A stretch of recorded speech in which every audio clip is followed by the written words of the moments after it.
ఓం నమో శ్రీ మాత్రే నమో నమ. ఓం నమో శ్రీ గురుభ్యో నమో నమ.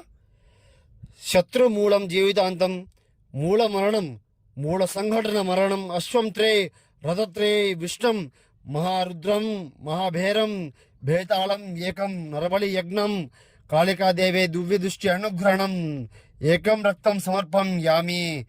శత్రుమూలం జీవితాంతం, ఏకం సంఘటనం యాగం. శత్రు సమస్యతో బాధపడే వాళ్ళకమ్మా పరిపూర్ణ పరిస్థితి పరిష్కారం చేసి చూపిస్తాను. మీరు శత్రు సమస్యతో బాధపడే వాళ్ళు ఫోన్ చేయండి. ఇంట్లో సమస్యతో, శత్రు సమస్య, శత్రు మరణం, శత్రు మూలం, శత్రు ఖండం ఉంటే ఫోన్ చేయండి. పరిపూర్ణ పరిష్కారం, సంపూర్ణ ఏక వచన మంత్రం, సంఘటనం యజ్ఞం, నేత్రం కర్మం, మూలదండనం యజ్ఞం అమ్మ. ఇది సమస్యతో కూరుకుపోయి ఇబ్బంది పడుతుంటే ఫోన్ చేయండి. సమస్యతో బాధపడుతుంటే ఫోన్ చేయండి అమ్మ. ఏకవచనం, జీవితాంతం ఏకవచనం, మూలం దండనం, నరబలి యంత్రం, మూలఖండనం, ఏక పరిపూర్ణం, ధృవీకర మంత్రం.